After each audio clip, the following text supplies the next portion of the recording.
Hello ladies and gentlemen, welcome to another episode of Let's Play Warframe. I'm your host with the most, as always, Francois878, and today we're going to be revisiting the Kulstar. Now, some of you may remember the video that I had up briefly. That was my first impressions of this weapon that were not very positive. I was under the impression that this was simply a watered-down version of the Angstrom rocket pistol that was introduced in Update 13. But after reading a few comments on that video and doing some research, I realized that this gun is much better than what I had initially given it credit for, and I needed to take a second look at it. And after realizing how amazingly badass this weapon's alt fire is, and how kind of ridiculous and silly it is, I decided to do a proper build video because it deserved it. I messed up. I'm a big enough person to admit when I was wrong about a particular situation, and I was wrong about the Kulstar. This pistol is absolutely magnificent. To give you a rundown quickly of the stats, this weapon deals primarily blast damage, just blast damage at 375, putting it just below the Angstrom, but it has a slightly faster reload speed over the Angstrom, so that kind of balances it out a little bit for having such a small clip size.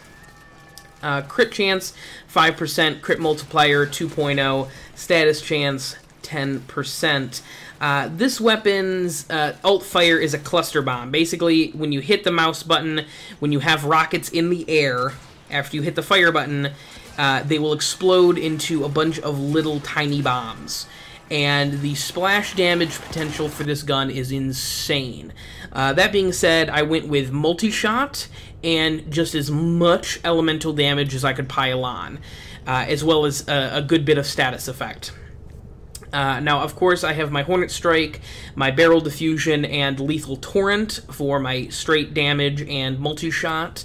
I've got my two 90% elemental mods and three 60% elemental damage, 60% status chance dual stat mods.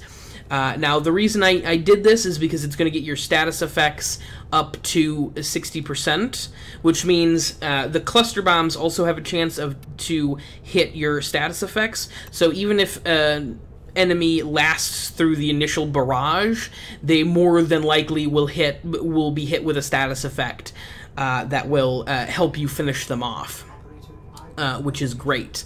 And basically, this weapon is much better than I initially gave it credit for.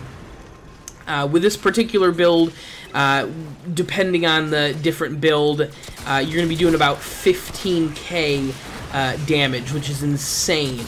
It's not going to be as good obviously as the Tonkor or the Penta, or as a primary grenade launcher.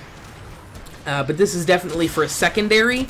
If you want something different, you've been using the Tonkor too much, you want a break and you want something a little different, where the projectiles move a little different, but you still want to have that awesome, AoE, basically crowd clearing abilities. The Kulstar is the weapon for you. The Kulstar is fantastic and is absolutely not a watered-down version of the Angstrom. I will eat my piece of humble pie for a long time on that one. The one word of warning on this gun, though, the cluster bombs they go all over the place. There's no set pattern to them. It is kind of, you don't, I mean, with most, like the Penta and the Tonkor, you don't want to get too close to the projectile that's exploding, because you're gonna take damage yourself, and that can make you look like a real dumb idiot for blowing yourself up, basically. But with this weapon, I find that in situations where, like with the Penta, I could fire a grenade, it would explode, and then I could walk into that area. I'm kind of finding a problem with that with the Kulstar, because when I fire it, it explodes, and then I immediately walk into that region. I forget about the cluster bombs. And the cluster bombs don't do nearly as much damage as the initial rockets do, but I usually will get hit with status effects or a good bit of damage, depending on how many cluster bombs happen to, you know, run into my face.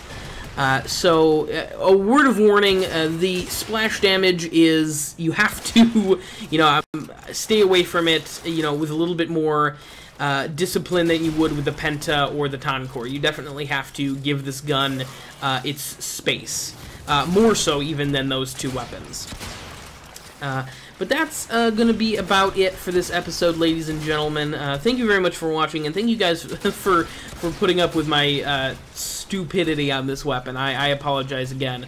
That is karma for trying to push out videos too quickly. I will take that into consideration next time. I have definitely learned my lesson on this one. But this particular gun is definitely going to be one of my favorite secondaries from this point forward. It's a lot of fun to use, and it definitely has a lot of endgame utility just for widespread status effects, as well as just pretty decent damage as well. 15k is no slouch when you're painting half of the room with it. But thank you very much for watching, guys. I appreciate it. Please leave a like, a comment, and subscribe for more Warframe content coming soon. I am your host for the most, as always, Francois878.